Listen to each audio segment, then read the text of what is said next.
If the judge finds sufficient probable cause, he will officially bind the case over, meaning Tyler Robinson will finally enter a formal plea, guilty or not guilty.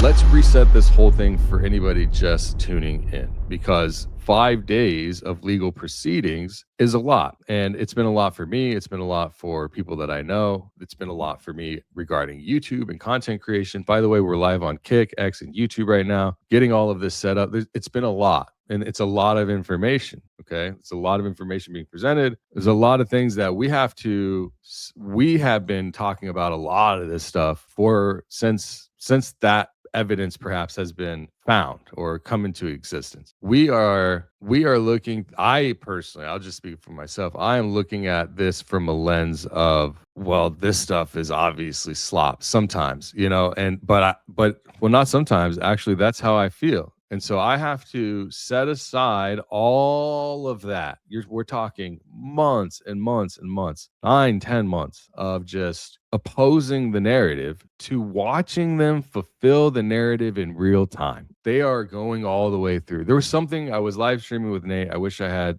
with Valhalla. Nate is his name. Valhalla VFT is his YouTube channel. Matt from Trigger Smart and Baze. And we were all streaming yesterday. And there was something about when they show, I'm not going to show the bullets. I don't want to show anything firearms related on this channel because they've taken down my live stream twice, and their excuse or their reasoning, was for firearm or handling a firearm of some sort. I just don't even want to risk it. So I can't show the bullets. I don't want to. I want to, but I don't want to. Anyways, I think that when you're looking at all of that, I have to pull apart all of this bias that I have, because I do have bias, obviously. I think we all probably do, if we're honest with ourselves. I try to remain neutral. But when we're talking about the ballistics, when we're talking about I was going to make a really good point and I went off task,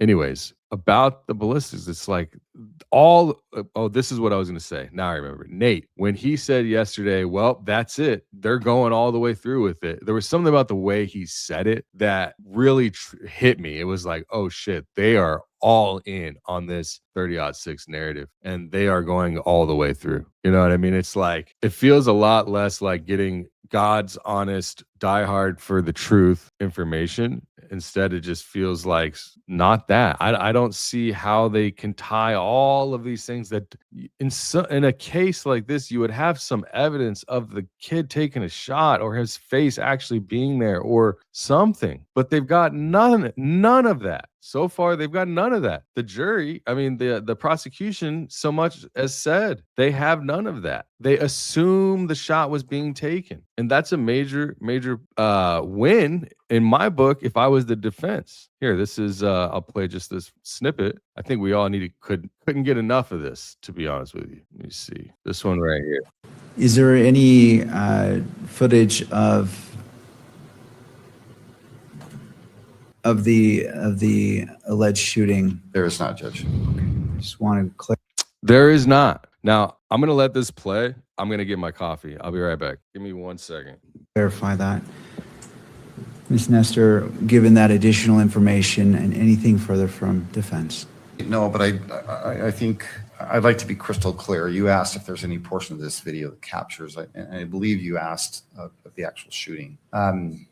There's no video of that. There is video, however, and you've heard testimony related to this, where the shooter goes to the top of the Losi building, goes out to the edge of the building, low crawls, and then leaves after what we assume is the shot being fired.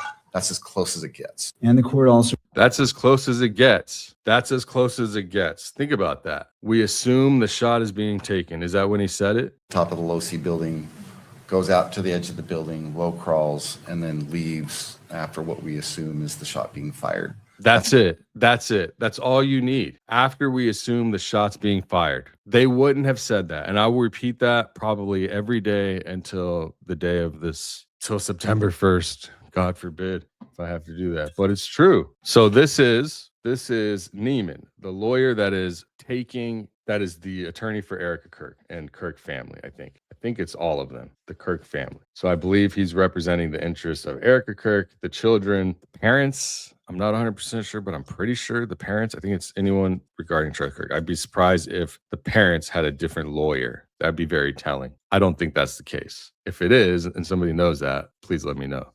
And I say that because time is of the essence, not because I don't want to hear what you have to say. And he's been, if you were there all day, did I put the poll up? Let me check the poll. He was all day. He was irritating the judge, seemingly. Where are we at? Oh, yeah. 65% watched all of it. Congrats. That's great. I love to hear that. Fantastic. So you all know this guy, a little much. He's a little much, if I got to say so myself. I mean, I don't know. Kind of feels like an ex-girlfriend. I don't know why. Don't hold me to it. It just feels like he's kind of ex-girlfriend-ish as a dude, you know? Just like, bro, chill. Like, we're all adults here. I understand, but there was a lot that was just said that's just not true. Well, so let me put this in this spot where we need to be. I understand that there's opinions, but I have to keep this to the probable cause. I don't want this to go to a back and forth. This was a very common situation that what was happening is both the defense and the even the defense, especially mostly the defense there at the end of yesterday, were going into trial territory. They were like trying to prove wrong and confusion or sow doubt in the person on the stand. And it's like, right now is not the time for that, you guys. We're just trying to see if this is going to go to court for trial in front of a jury, and that's it. And everyone else, seemingly for some reason, is going off the rails, trying to prove everybody wrong, and so that frustration comes from the judge's enduring experience of everyone overwhelmingly they're treating this probable cause as trying to sow reasonable doubt. And that's where I think the judge was getting frustrated. Hopefully I explained that okay. I was trying to find a way to get that across. The judge was frustrated in general yesterday because people were the attorneys were taking things too far as what was supposed to be acceptable for the hearing. They were bringing in way more information. They were quoting and citing journalistic integrity and etc., where it was like, guys, this is not the trial. And I think a little of that frustration comes from that, but also the guy is just kind of annoying. About issues that lie outside of probable cause. And I realize statements are made, and as the victim's representative attorney, you want to address it. So I will hear you, but we need to be brief. So if you can be succinct, I definitely want to hear what you have to say. Your Honor, I am almost always brief, I promise you. That was such an annoying thing to say. Your Honor, I am almost always brief, I promise you. It sounds like now he sounds like a kid whose parents let him play PS5 or 6 or whatever we got now after he eats his broccoli. Hear what you have to say. Your Honor, I am almost always brief, I promise you. But it is a very kind thing to say at the same time. I can't, it's like very cheesy, but it's very kind. It's very strange. It's just weird. The family's not seen this video. Oh shit, I'm not playing it. Do you see the lawyer at the lower left laughing? I'm pulling a Baron. I pulled a Baron. Probable cause, and I realize statements are made and lie outside of probable cause, and I realize statements are made, and as the victim's representative attorney, you want to address it. So I will hear you, but we need to be brief. So if you can be succinct, I definitely want to hear what you have to say. Your Honor, I am almost always brief, I promise you. The family's not seen this video. Do you see the lawyer at the lower left laughing? I didn't notice that. I have no idea why Utah entertains this nonsense in a very serious situation where the state is trying to kill a man. The state of Utah is trying to kill a man. The two men you see right there in the foreground, the two closest to the camera, those two are trying to put a man to his death. And that the fact that we let outsiders come in with their own lawyers and inject themselves and start demanding of the court how they handle arguments, I don't think the judge is amused either. It doesn't have access to the evidence the state has. The state is the state, and Mrs. Kirk and the family have their representatives. There's a completely distortion of reality that was just put forth. I sped it up a little bit. You probably need to hear it on regular, the way he talks.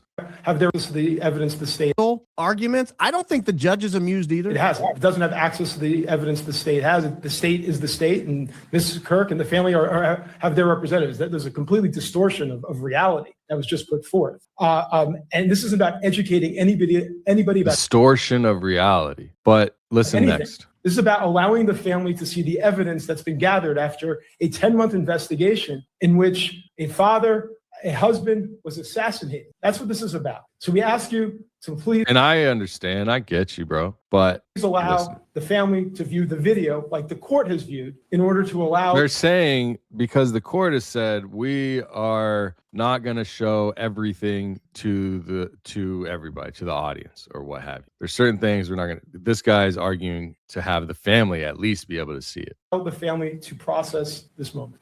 And so here's how I would handle it. I don't even know if this is an option under Utah law, but I would do it anyway. And I would let everybody throw a fit. And it would reveal their true motives. If I'm Judge Graff, I say, look, we don't have time for this nonsense. I've allotted 5 days. This is a complex case. There's a lot of witnesses. There's a lot of evidence. Here's what I'm going to do. The next time we take a recess, the victim's representative and any one of her guests that are there with her who she wants to go in with her can go into a side room, pull up a laptop, and watch the evidence. That way you guys have seen everything that I've seen. And if that's not good enough, I question your motives. Because you're claiming that the only reason you want it published to the world is because you want to see it. That's what they're acting like. But when it comes to other things, no. And that's where he points out something fantastic that I had to show. And I think this is where he does it. I'm giving you the opportunity to see it, sir. Are you going to take advantage of it or not? And see how he responds. Because I don't think it has anything to do with Erika wanting to see it. This entire charade. Imagine if it imagine if it's not Tyler Robinson. And imagine if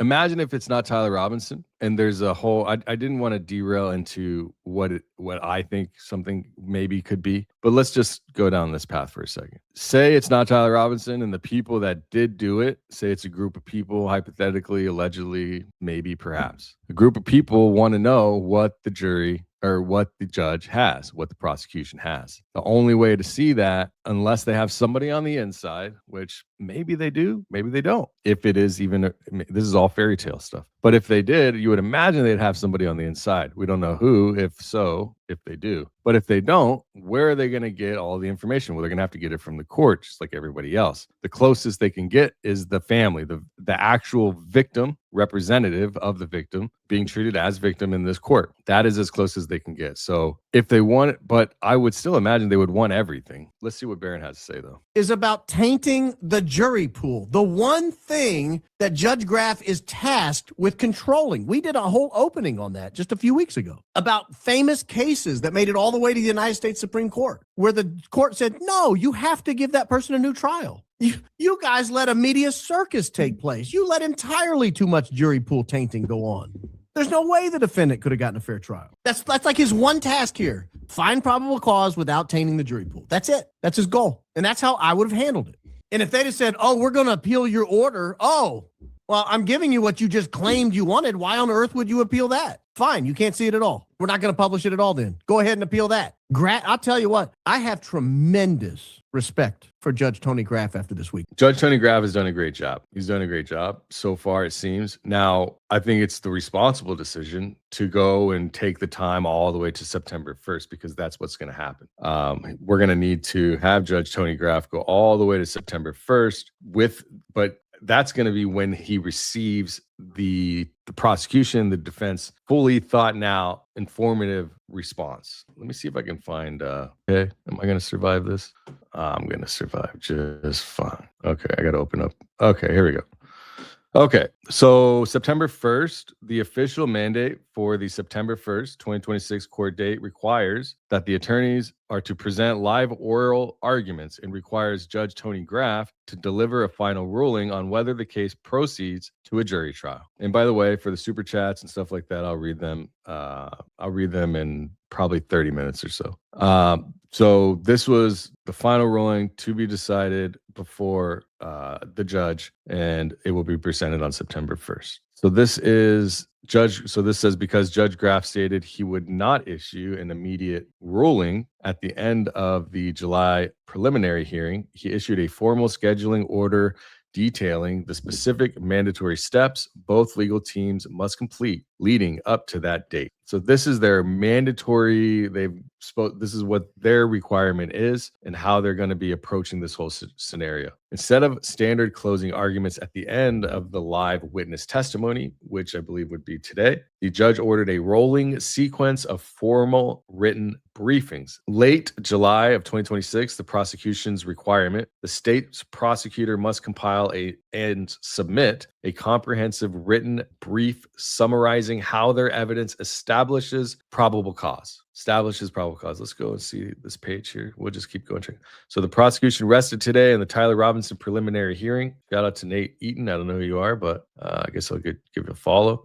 The defense will call one more witness tomorrow. Then prosecutors will prepare a written brief by the end of July. The defense will have 2 weeks to submit a response, and then prosecutors have 1 week to respond. So prosecutors will have their brief prepared by the end of this month. So we've got probably 15 days or so. Then Judge Tony Graff will rule whether there is enough probable cause to actually send this out to a jury trial. But before that, the prosecutors will have a week to respond to the defense, because a lot of people might get confused on, well, what are we experiencing? Well, what we're watching is the state, the prosecution go, hey, this guy's involved in a crime. This is how we're going to prove it. These are the things that we believe are going to allow us to prove that. And the judge is going to say, okay, we'll interrogate that stuff in trial if we go to a jury trial, but we need all of the actual probable cause that could be involved for every single exhibit or piece of evidence shown. So they have to show that, and that's what the prosecution is doing now. And then the defense is going to write back and come back and say,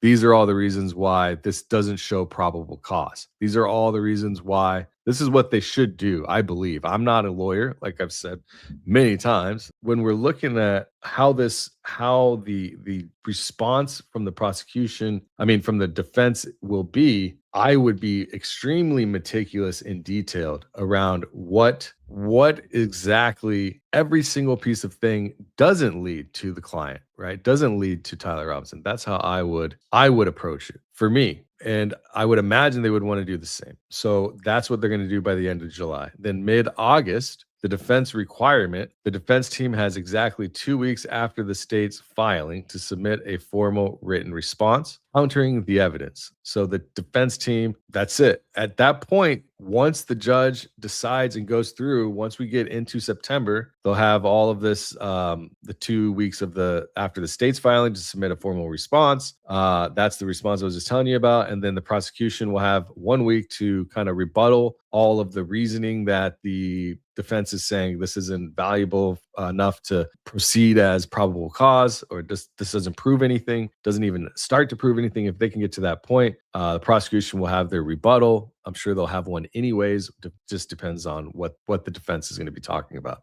in their responses. And I'm hoping, I don't know what we're going to find out from that. I don't know if we'll see any of that. September 1st, 2026 is when the joint requirement happens. Both sides must appear in court to deliver their final live oral arguments based on those written briefings. More than 50% said yes on almost 500 votes. So that's fantastic to hear. What do you think? Have prosecutors proved their case that Robinson? Yeah, that's a great question. I'm literally just going to copy and paste that poll as a poll. What do you think? Have prosecutors proved their case that Robinson could have committed this? Is that too many? That's too long. Yeah, there we go. Question mark. Perfect. I love doing polls. Less than 50%. Actually, okay. I think I got a good poll here. The answers. I'll put the poll up on how can I do this? Oh yeah, I could put that in the chat maybe. Okay, I'll put it like this. So vote in the poll on YouTube. What do you think? Have prosecutors proved their case that Robinson committed the murder of CK? Yes, absolutely. No way. Very little. A lot, but not damning. Let's see. I don't know if I try to do it on the fly.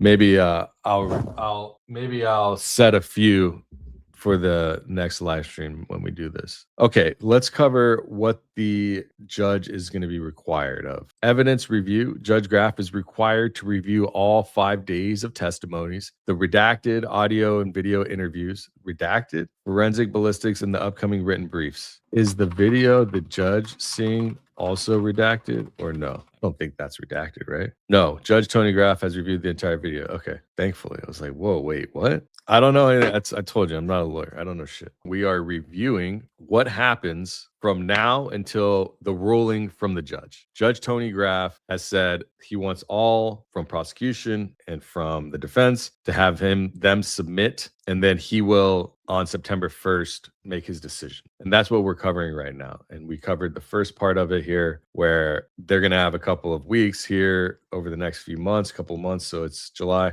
August, September. So you got 2 months. So over the next month and a half, 2 months, they're going to be getting their things in order, and they're going to be having like a second on paper type of hearing, right? That's how I see it. It's a paper on hearing. It's a hearing on paper. And then once that is submitted, the judge will have their standard requirement or mandatory role of requirements. The review will happen. Judge Graff is required to review all 5 days of testimonies, redacted audio, video interviews, forensic ballistics, and the upcoming written briefs from Nate Eaton. Probable cause determination on or shortly after September 1st. The judge must officially rule. So on or shortly after September 1st, the judge must officially rule on whether the state has met the necessary burden of proof. Is this the same post? Man, I've gone to the same post over and over. Probable cause determination, binding over for trial. So this is what I said, they'll probably do a bind over. If the judge finds sufficient probable cause, he will officially bind the case over, meaning Tyler Robinson will finally enter a formal plea, guilty or not guilty, and a trial date will be set.